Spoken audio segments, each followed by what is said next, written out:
Hi, I'm Brendan Baker, BB Miniatures, and welcome to my latest tutorial.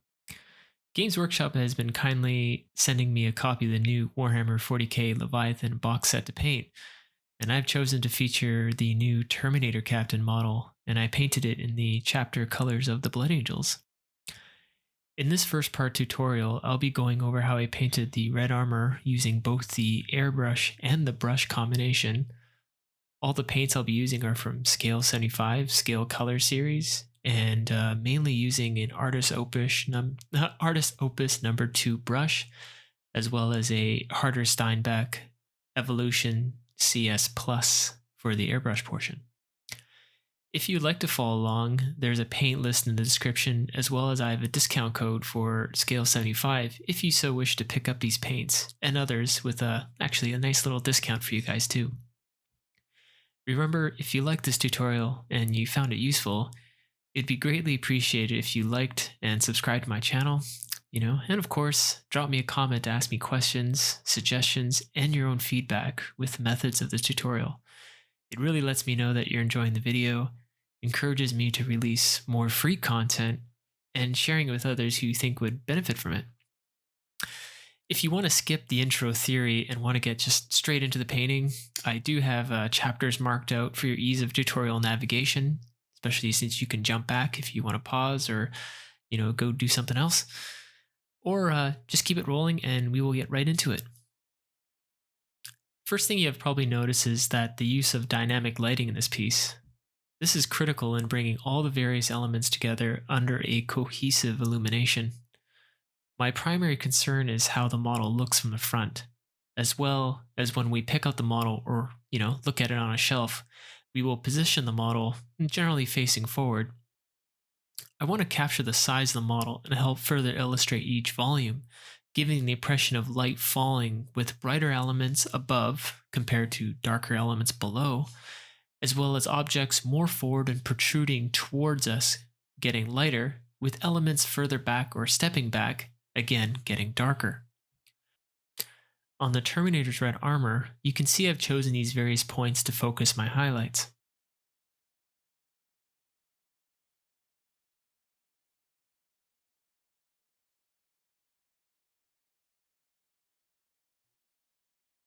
All these focal points share a couple of common traits. They are an outwards curve, with the center point originating from the apex of that curve. The spherical shape of the right shoulder, for instance, has its highlight point right on that apex, or that highlight running along the curved collar of the armor offset on the right side of the chest plate, and the raised left knee.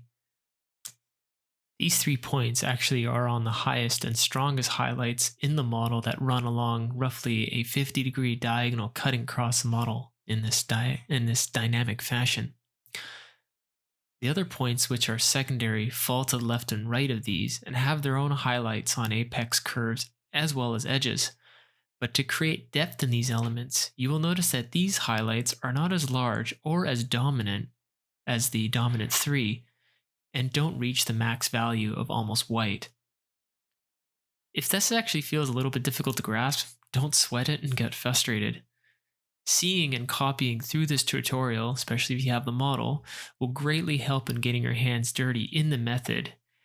And the more study on the Pro Palette, if you want to see fundamentals of volumes, will build your own understanding of light volumes themselves. But for now, we can also take our prime model under a lamp and observe how the light falls into various curves and surfaces of the model to actually get a better idea.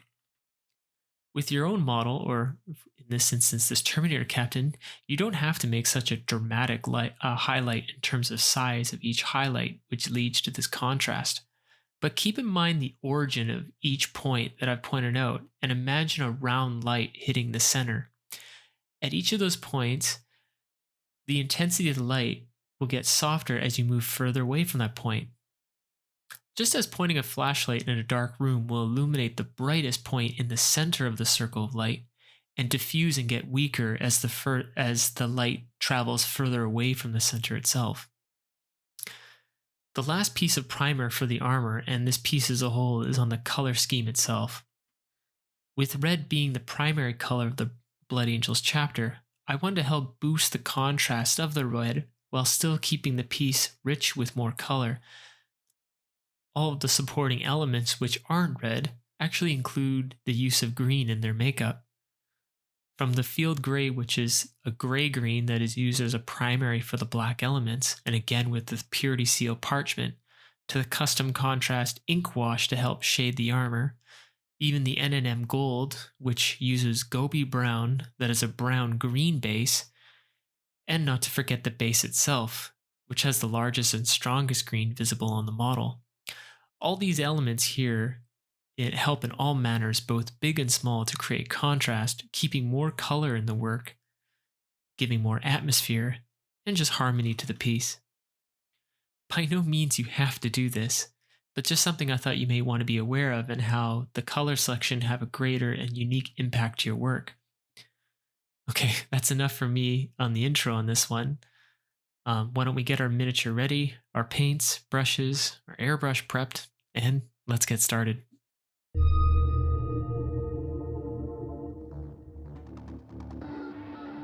Okay, so with that intro out of the way, we're just going to start off with a black primed miniature. I used AK's 3rd generation black primer, but any other black primer will do, just enough to sufficiently cover the model. The things that I've only taken into consideration is I don't have, both the arms are not glued, the head is not in place, as well as I actually removed one of the shoulder pauldrons, or the shoulder shields. So there's just one, just for an asymmetrical look. Through the airbrush, I'm going to be starting some pre-shading. Now I use Tamiya's X20 thinner, and I combine that and I thin out Field Gray by Scale75 or Scalecolour. And I just mix it straight into the airbrush cup. The thinner here, like the ratio is roughly almost like a 2 parts thinner to 1 part paint. I like using the airbrush with a lot thinner layers. I find the control is much easier, and I can get nicer fades with it. It will take a little bit longer to, of course, get the full coverage you want, but by means it just gives me a lot more control going through the airbrush. Now, just like how I said in the intro on how we're going to be focusing light, this is your chance to do the pre-shade and sketch in those lights. The great thing also is, especially if it's a new miniature, any type of space marine, doesn't have to be just this Terminator captain, but this really allows you to kind of just make a good like a good sketch of the actual lighting of the miniature itself without committing to doing the full red right away. Kind of gives you a preview of where you're going to be placing those lights. So just like from the intro, the biggest parts of focusing light is going to be on that right shoulder pauldron, the right side of the torso. Of the 2 legs, the left leg, which is in the more forward position, will have more light, not only on the kneecap but also on the upper thigh.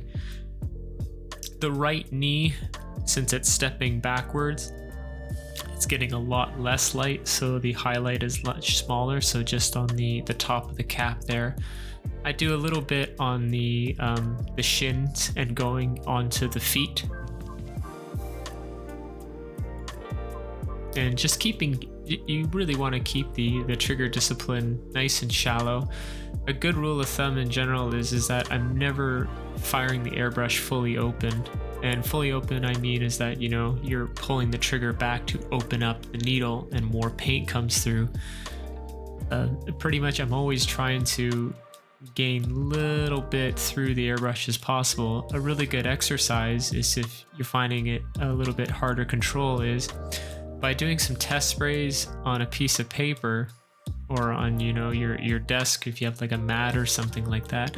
What you want to do is really find the rocking point of the trigger. So where you're pulling back, you just want to start to see paint coming through. I find that's like a really good that's a really good gauge. And depending on the your airbrush, your needle, there's a lot of these variables. That point can be just not even like millimeters or like a hair difference. And even when you're going through, maybe you haven't cleaned it as thoroughly, or, there's a bunch of different conditions that come with the airbrush, but always doing a test spray so you know where that point is. And then I start to begin to paint on the model. As for the airbrush itself, I'm using a Harder Steinbeck Evolution CS.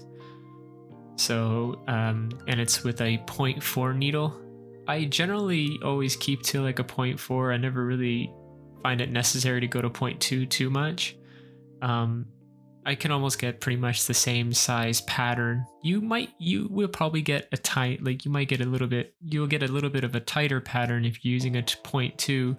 But for this work, it's not super, I don't think it's, super critical. I like the 0.4 just because it's got less prone to clogging, which is nice. That's always an annoying thing that sometimes you have to deal with airbrushes. But really combining that with the Tamiya X20A thinner really helps out a lot. And there's the shot of the first layer of our zenith, our pre-lighting.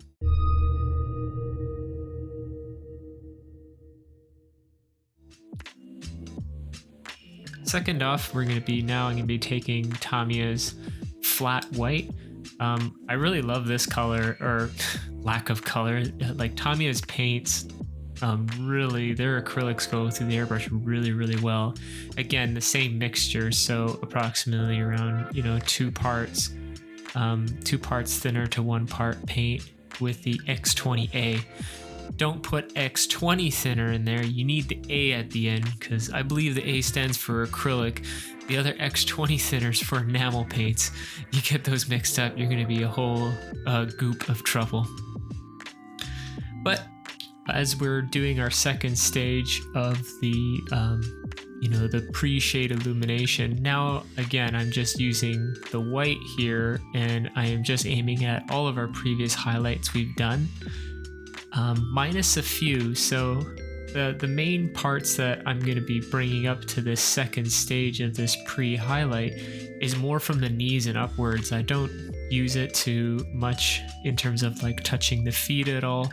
I really want to get into, especially on the main key focal areas of the light that I want to really bring more drama and more illumination to.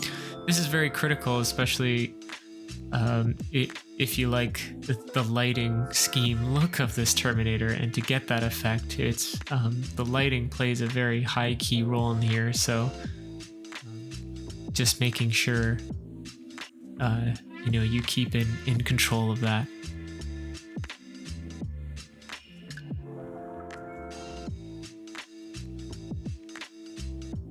And again, it's just small controlled bursts. If you do end up shooting a little too much paint, like I did on the right knee, just if it's way too strong, you can always get some water, like have a little water bottle handy and actually squirt it off and before it dries, and try to rub it off, and then use a hair dryer or whatever just to dry up the model before you resume with the airbrush. But otherwise, a general good tip is, once you see an area that's wet with the airbrush, don't really try to shoot any more paint onto there. You're just you're gonna move that paint a little bit, possibly with the air, and then you're probably gonna be making a mess and stacking too much paint off at once. Just like using the brush when you're painting. Wet paint looks really different from dry paint. And it's the same thing with airbrushing, even more so is like after everything's dry, and, sometimes like later on, you're actually going to see when we apply the red, it's not going to look as noticeable, but once you get like a matte varnish on there and you kind of like even out the surface again, you'll see the difference. And it's very apparent when you get to see it later, and I'll of course notify you guys when that happens, or you can also see it. But again, even like the back of the miniature here, really key aspects, again, like we were talking about in the intro, is getting the two the two primary views of the model, you know, making it look really strong and striking from the front. And then when you turn it around, you treat it in a similar fashion and make sure those light points are covered there. As you can see, I make a few laps around the model. Again, I'm not looking for like 100% coverage right away. That's the advantage of like using really thin airbrush paint, is that, yeah, you don't cover it in one shot, but really allows you to slowly build things up. And in the end, it's actually a lot more forgiving. It's a lot more forgiving on mistakes because you're not using such an opaque paint and every shot is super critical. Kind of relax with this.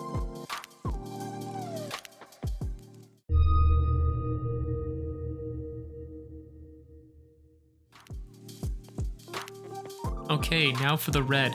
We have two reds from Scale75. We have Antares red, and then we have Aldebaran red. Now, for this video, the Antares red, the first one I'm loading up right now, is I'm going to refer to this as our cool red. These two reds that I use in this Blood Angels Terminator are both very similar in value. And what I mean by value is they're similar in the light scale, so how light or how dark they are. But the difference is how they are next to each other, and what happens when you start using, for instance, like white to increase their value to make them lighter.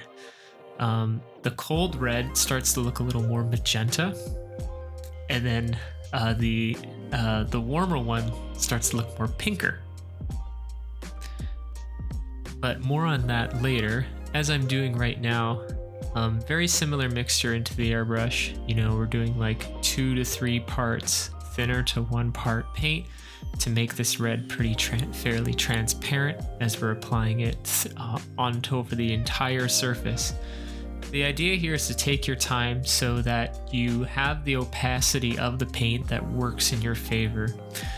Now, as well as you got to be able to, you should be using a lot of observation to make sure that you don't over apply this paint, or else you lose a bit of the transparency and you lose more of the effectiveness of the pre-shade. And we're just trying to cover the entire area. And of course, as you're seeing, the areas that were in lighter value, so where the white was, and even, you know, where some of the field gray is, you know, they're more richer in red. And the areas that were either has some black primer showing, or a little bit or more of the field gray transparency that's in there, the deeper shadows, it just ends up being a darker red. I also use, I use the field gray just because it contains some green in it, and that is a complementary to the red. And when you mix green into red, a complementary, you start to desaturate and lower the value a little bit. It just gives you a little more interesting depth rather than just using black, which in that case would strip more of the color out of the piece. And I like having, I don't know if you can tell from my other paintings and such, but I quite like green atmosphere, especially with like white scars and stuff. But and I wanted to bring that method into here and see what would happen. So as I make my way around, you know, it's approximately a couple of passes through this color. You know, I do an area, a thin application area, let it dry, and then see the impact of it. And then if I need, if you need more red, you want to bring it more vibrant, add more into that layer. The general key rule is, especially where the white parts are, is I don't want where the highlights turn pink. I want them to be at pretty much at full saturation of this red, and then allowing the shadowed areas to be much more desaturated.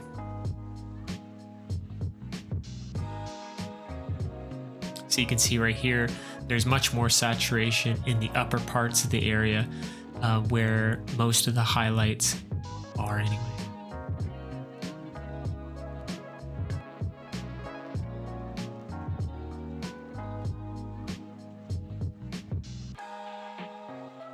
Okay, after the base red, we're gonna go back with white. So you're gonna load your airbrush up again with the white, very similar mixture again, and we're just gonna be reapplying exactly where our highlights that we sketched out in the first part. This is gonna, of course, help us when we put on the second, the warmer red. So this is just adding a little bit more highlight so we get a little more vibrancy out of our warm red, since I want to be, again, using a thin mixture in a warm red, just so I just have like a smoother application. And again, just go slow, take your time. And if you're wondering, about the PSI that I'm running all this airbrushing through, it's around 22 PSI. So nothing too strong, nothing too low. Something that's, I find like that's quite in control. But don't take that as like a holy number or anything like that. The PSI also, like, you know, dictates, of course, like how well you handle the airbrush too. At the end of the day, you want to get very similar marks, but if you like to spray with a higher percentage, maybe like 2 bars. Some people find it very comfortable to spray at 30 PSI. Some people really like to slam it down to like 1. But in rough general, I hover around the 20 to 25 PSI mark. And then when doing later things, like if I'm going to be using like glazing with the airbrush, I'll probably lower it down to like 16 PSI to get a very, very soft mark. Or if I'm doing tanks and I'm covering a larger surface and I'm doing bigger sweeping patterns, I up that up to like 2 bars or almost 30 PSI, just because the brush strokes are much larger, much bigger. So I don't mind laying down more paint because of the larger surface area. But on single miniatures like this Terminator here at this size, 20 to 25 feels great.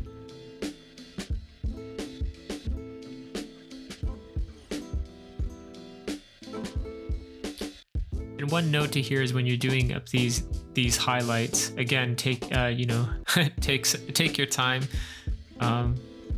as well as I try to keep them just a little bit smaller. It's not a huge deal breaker, but if you can try to make these highlights just a little bit smaller, and don't stress about reaching absolute full opacity with this white.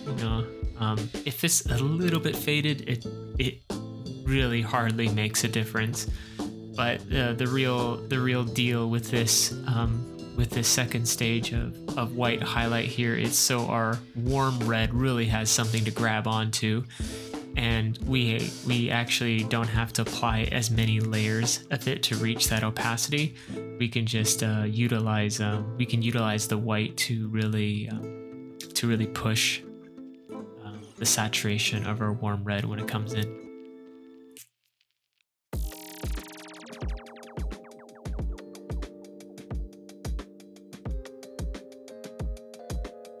And here's our Aldebaran red.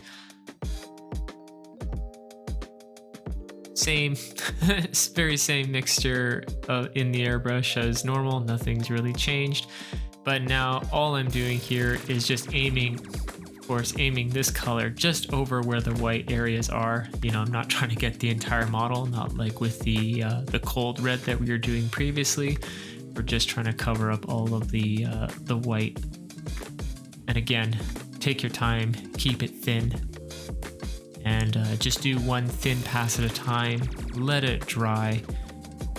Then you can observe to see if it needs a secondary shot. If you see too much of the white through, which will kind of look pinkish.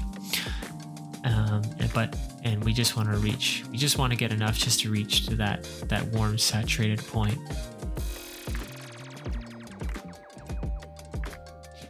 I would say the only challenging part of this stage here is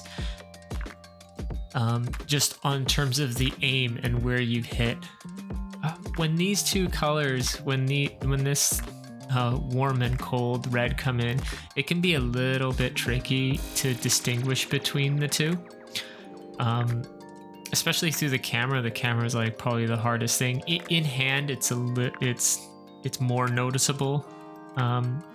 Sorry, I'm trying my best in terms of trying to give you the best color profile on the camera to show you this as much as I can. But in hand, you will be able to see it a little bit more. And like I said, when these two layers are down, if you were to put an ultramatte or a matte varnish on top of it, after everything's dry and let that varnish dry, then you'll see the temperature difference between the two a lot better.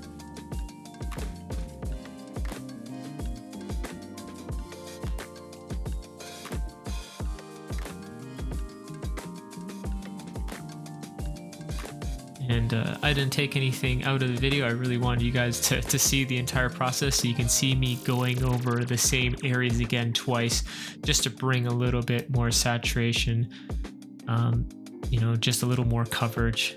And I really want to emphasize, of course, like the method that I use for airbrushing, just so, again, thinner is it's a little bit slower, but it really does help me, and it's a lot more forgiving to get the finish that I want in my models.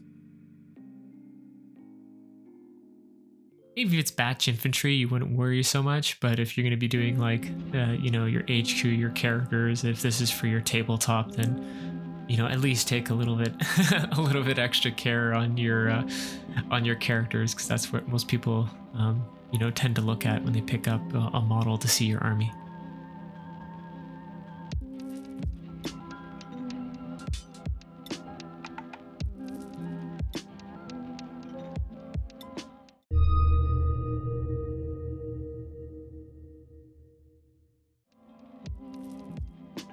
Okay, so now I'm gonna make this wash. So the two inks I have, a red ink and a green ink from Scale75 Intensity, as well as a Games Workshop's contrasting medium.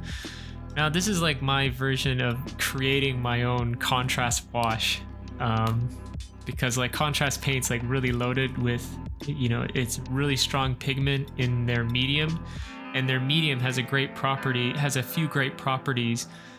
One, it's like it kind of dries a lot softer, and it creates softer edges rather than like inks, which seem to like stain and are very, very harsh. As well as it's got a great extender on there, so it's kind of like their own unique glaze medium in a sense. And it's a great extender just because like it has a longer drying time, so you have a lot of working time to use it. So you can see how much like contrast medium I placed in there along with a couple of inks. This is what I mean by the red and what it looks like after I applied an ultramatte varnish. And I did a few things in this preparation to cue you up so you know where to do. So first off, I applied some decals, microset, microsol, using some gloss varnish so they go on really smoothly. I painted all the areas that I want, like the crux terminatus and the Aquila stuff, black. And then if you have any metallics, put it on there. In this case, all I did was the metallics on the gun, nothing special. So what I'm going to do here is I'm going to wash this entire model, pretty much all the red. That's what I'm really looking at, the red, and I'm going to be kind of like slapping it on. I added a little bit of extra water into this mix too, just so it's a bit thinner. But the main part is when you're slapping this on here, I want to get it on. And after I put it on, we're gonna have a short kind of like it's not a super long working time. It's nothing like oils. Oils, you don't have to worry too much. It takes a long time. And if you had these colors and you want to do this in oil wash, be my guest. I just like using this contrast wash method, just because also I've become quite sensitive to thinners that are used for oil paints. They just give me massive headaches, and the studio den that I'm painting in doesn't have the best ventilation. So those combinations together is I try to leave the oils at home or away as much as possible, just for my own health and my own headaches. Now, as I wash this through, now I'm going to also leave the bottle of contrast medium open on the desk and some water as well. And what I'm going to do here is I'm going to reapply the contrast medium into mainly focusing, thinning out the areas where we've hit all the highlights. I want to protect as much of the highlights as possible and just leave this homemade contrast, our wash here, just into the recesses, and of course leaving it more like a tinting in the lower midtones and shadows of the whole model. Now, don't be fooled, this contrast medium also, if you leave it pooling thickly, like you can see on the shoulder pad there, just below the decal, see that kind of like more of like that whitish, that off-white leaving? Once you let it dry, like the water will evaporate, but the medium does have a little bit of its own thickness to it. So just be mindful of that. And again, just doing your best. It's a lot of pulling off excess. Again, especially you can see that I'm mostly focused around the highlighted areas that we've painted with the airbrush. So after I pull off the excess, I wipe it on my kitchen towel, rinse my brush out, and then I can go back and either A, grab some contrast medium to thin out the area, or B, leave my brush a little bit damp and absorb more of the excess that's on the model and pull it off. And then after you pull it, rinse again, pull off until you're satisfied.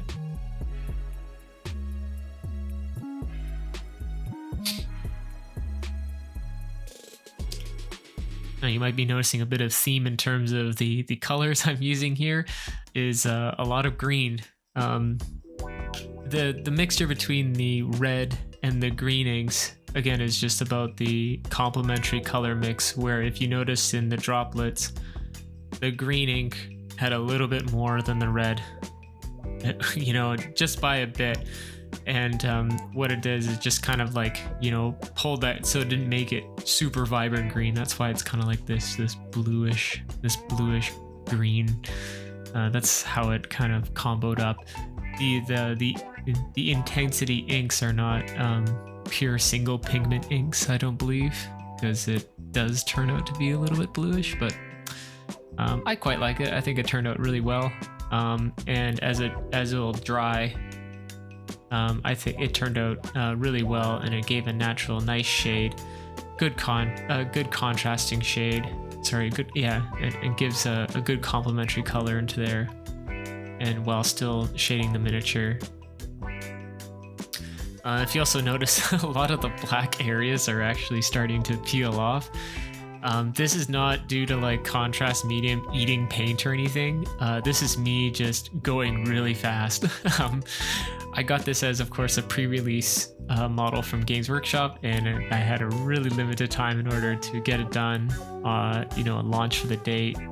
And I literally just painted those areas black and then went straight into the wash. So I didn't even give them enough time to really dry. And because, like, yeah, they're touch dry, but any sort of friction will start pulling it off, and I end up pulling a bunch of the black off, which is kind of funny, but yeah, it happens. But, you know, overall, you know, it just made me do a little bit extra work once this is done, but by no means this wash is, you know, would be damaging to anything else, unless, of course, you just airbrushed the red. I would at least allow that, you know, those layers to dry. And you know, since even when I did the decals here, in order to like prep the decals, you know, I use a gloss varnish, let that dry, and then apply the decal. And I just use like a micro set and a little bit of microsol to soften it up so it really contours into the place. and I let that I let the microsol dry completely, air dry on its own. That way it like really dissolves the excess film, the transparent film that's around the decal very well. And then once that's done, I put another layer of gloss varnish on top of the decal just so it's nice and smooth and it looks really, really flat. You don't see any types of like frosting, or you don't see this ugly outline where the decal is, and it looks like as if it's painted on. Then after that, I gave it a coat of matte varnish, like I said before.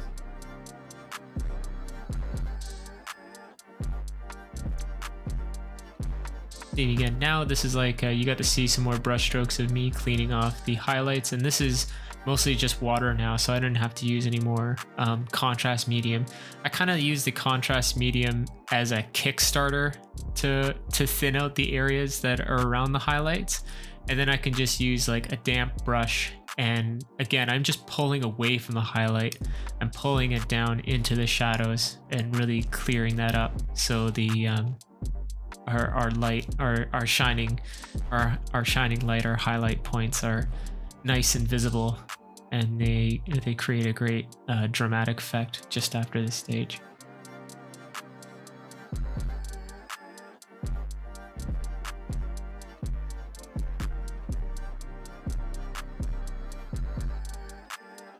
Now this method is not always perfect. You might get trying to avoid like little coffee stains here and there. If you do get little stains, especially in your shadows and such, don't totally sweat it. And you might even get one in a bit of the highlight. But if you do get it in the highlights in particular, after this stage and when we get the brush to do the final highlights, this is where you can do the some corrections, and actually end up doing one and I will show you, of course. And if they're in like the shadows and it's really, really noticeable, we can always do a little bit of, you can do the weathering special that covers up errors. You can just do some chipping there. Even on top of here, I almost forgot to clean off that area. That was kind of a bit of a shocker. I was looked at the top, I was like, oh no. So there's me like frantically trying to clean that area, and I will use the brush as well to paintbrush with the paint to get rid of that.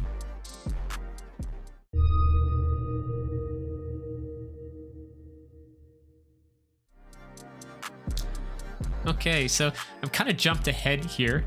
So on the palette on the right side of that red, that is our cold red. And then on the left is our warm red. And then the bright yellow right next to our warm red to the left is a Tenere yellow, all by Scale75. If you don't have that equivalent, really common color that's nice and close is ice yellow from Vallejo, or even like a pastel yellow from AK will do. Now the main thing about this brush stroke is, first off, the paint consistency on the palette is mixed approximately 1 part water to 1 part paint. This creates us a softer mark, just because like most of the work from the airbrush is already established, and all we're doing is we're looking for like softer marks, so we don't have to have such a hard edge, and we don't have to do a lot of back and forth blending. I just want to be doing layering to get to this point, so we're not spending 50 plus hours or 100 hours on like a golden demon entry. We don't need that. But the next part you have to note is that all of my brush strokes are going up into the direction all towards the light. So if you notice, like originally on the kneecap there's a center point on the knee that is at the apex curve of the knee joint, and all my brush strokes are going up towards that area. See, I'm going from the left and going to the right, and you can kind of see where I've actually highlighted. I've gone ahead and I've highlighted the it's like a Terminator honors or something on his leg. I know the Crux Terminatus is on the shoulder pad, but I don't know what this one is. But anyway, same type of colors. You can kind of see where I've highlighted and where I've started to gather the light. If you look on the right leg, that right leg, the right knee is actually done. I did that as a test prior to filming this to make sure I was on the right path and to not teach you a bad method. So with that cold red laid down, again, you can skip that if the area that you're doing is not dirtied up much from the wash, where I found the little bit that was. So, and if this area that you're doing is fine, you can just proceed right with the warm red, which I'm doing right now.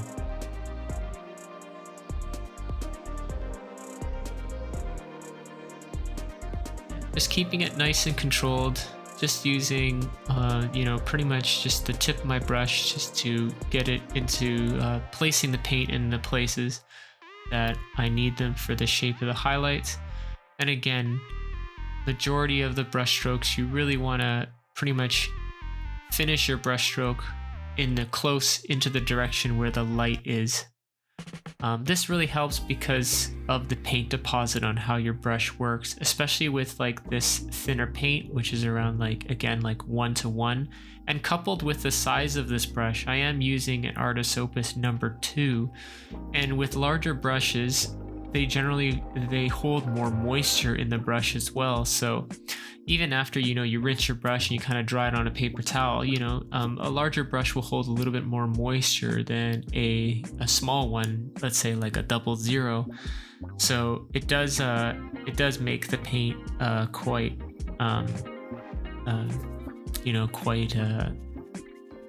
diluted, you'd say. So taking care of your charge is really important, and not overloading the model. One of the big things you can focus on, especially if you're somewhat a little bit new to painting with thinner paint, is be very mindful of the brush pressure you're putting on the model. You should not be pushing down very hard, and if you notice that my paintbrush, the bristles itself, are not flexing too much. If you're putting a lot of flex into the brush and you're putting more pressure with your brush onto the surface, that will actually unload the paint that's within your bristles much faster, and you might get a bit of an uncontrollable blob. If that's the case, what you can do is you can, when you unload a larger portion on the model and you want to control it better, is immediately take your brush, give it several wipes on your kitchen towel so you remove a lot of the paint out of the bristle, and then you can go back and kind of manipulate the puddle and push that puddle into the light, you're pretty much pushing it into the highlighted areas, and then just let it sit there and let it dry. That's probably one of the best ways to recover if you put down too much paint. And a lot of times I'm either rubbing off excess paint either on the kitchen towel, or you can see on my thumb. That's probably one of the big hints and the big clues on how to manipulate thin paint like this. But the really nice part is about the result that you get, because with the thinned paint that's on your palette, again, like around 1:1, the size of this brush, of the moisture, and I just love how Scale75's medium really handles. You get some really nice soft marks, and you can just do this layering comp. And you also, again, pairing with this type of highlighting scheme. You notice I'm trying to keep the highlights fairly small. They're not very large because we want to keep them very localized and keep them at our focal points. I don't actually take this color much at all and go to the feet. That's not where the light that I'm really trying to steer is on towards those feet. So maybe this method, if you take it to its entirety of the multiple layers they're going to do, might be more steps. But if you if you create a good light sketch and you start creating some more centralized focal points, you can actually create more drama, and you don't necessarily have to take every single edge, just like EV metal, to like riding the edge to maximum brightness everywhere.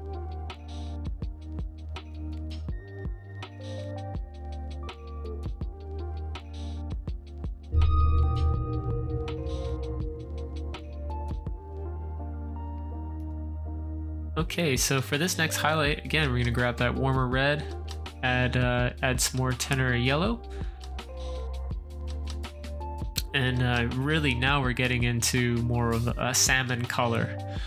Now, a good thing to mention about here is that when we do these highlights that are getting into this salmon/pink territory, this is where we have to be very restrained and keep our highlights small.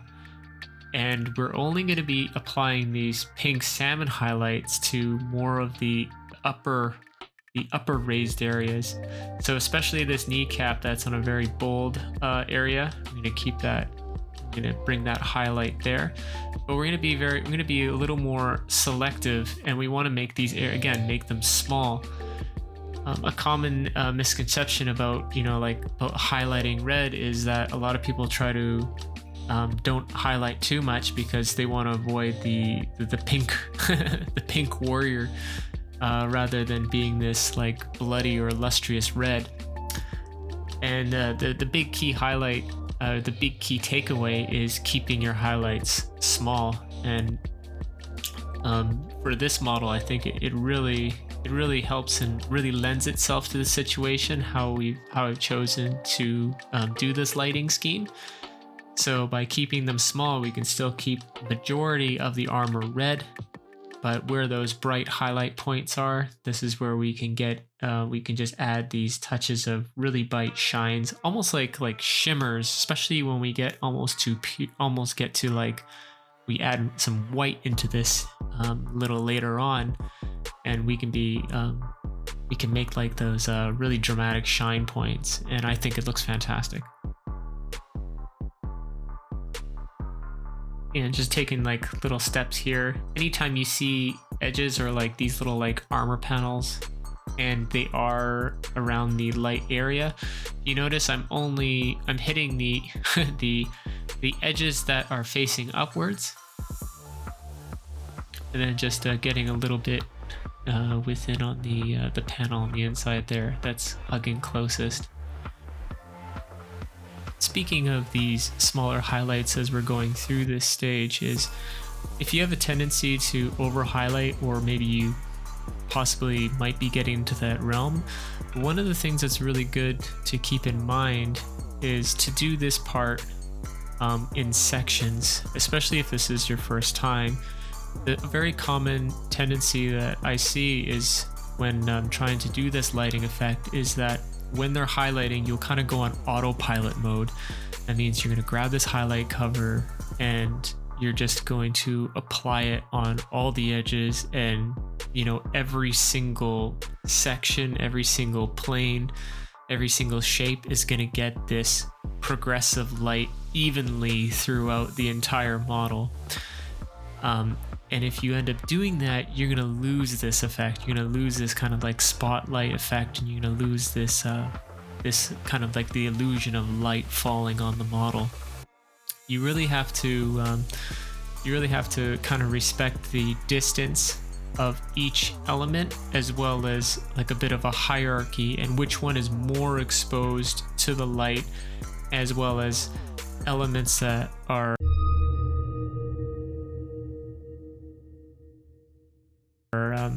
closer to the actual light point, and then elements that are further away.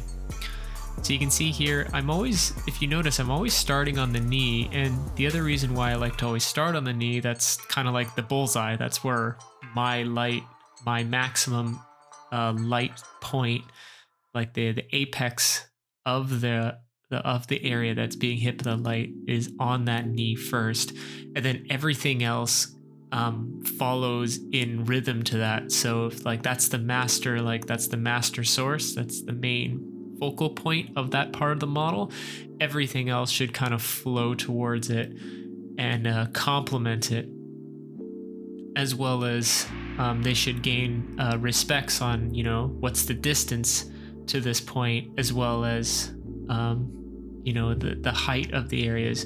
You know, there's a lot of different surfaces that are along that point of the leg. So for instance, when we're doing this leg piston here, I'm not going to be taking this max light and going through the entire length of the piston and then the flanking ones. There's that kind of like that T-junction that attaches at the upper part of the hip, and that is a little bit more raised than the other areas. So I'm only going to hit that top area and part of the piston that is closest to that. Even on here, see that side, that Armour skirt panel, I'm only really hovering and hovering that top corner, which is, you know, closest to the light that is coming from the front. Now this is a little side thing that you get a little preview, but I wanted to show you how I also want to line up lights properly. So I went ahead and I did these areas first before I did the red armor. And what I noticed is when I was painting the highlight of the red, I kind of moved the highlight a little more to the left because I felt that was a better position. So just by just making a quick highlight of this, of the black icon there, is I just just increase the light onto that area just so they kind of line up with the red a lot better. Just a little, you know, a little detour into the painting process, but I wanted to show you in there because, you know, I'm not always painting everything in methodical steps. You know, there's times where I have to go back and forth and make little adjustments.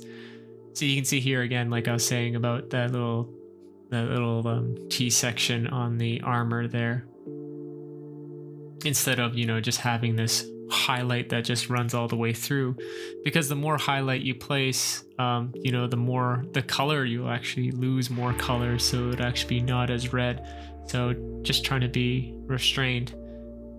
And with all of the red armor, this is kind of the stage on when all the red areas and all the highlights are finished.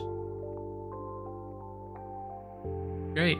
Thanks again for joining me on this tutorial on painting the Blood Angel's red armor on the new Terminator captain from Games Workshop, found in the Leviathan starter set that's coming out for Warhammer 40k 10th edition. I really hope you found this tutorial useful in the various techniques combining both the airbrush and the brush to a great lighting effect. If you like this long tutorial format, you know, finding it knowledgeable and easy to follow along, you can find hundreds of hours of more in-depth tutorials published for my students on the Pro Palette. Everything from like multi-part model series covering all sorts of subjects in the Horus Heresy, Warhammer 40k, Age of Sigmar, along with, you know, both army and display level miniatures that are on there as well as a dedicated painting category towards painting fundamentals.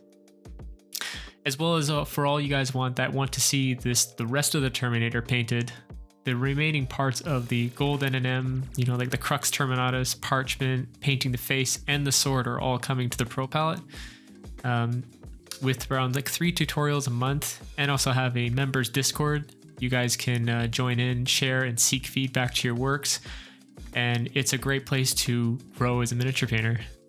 Thanks again for watching, and I'll see you in the next video. Happy painting!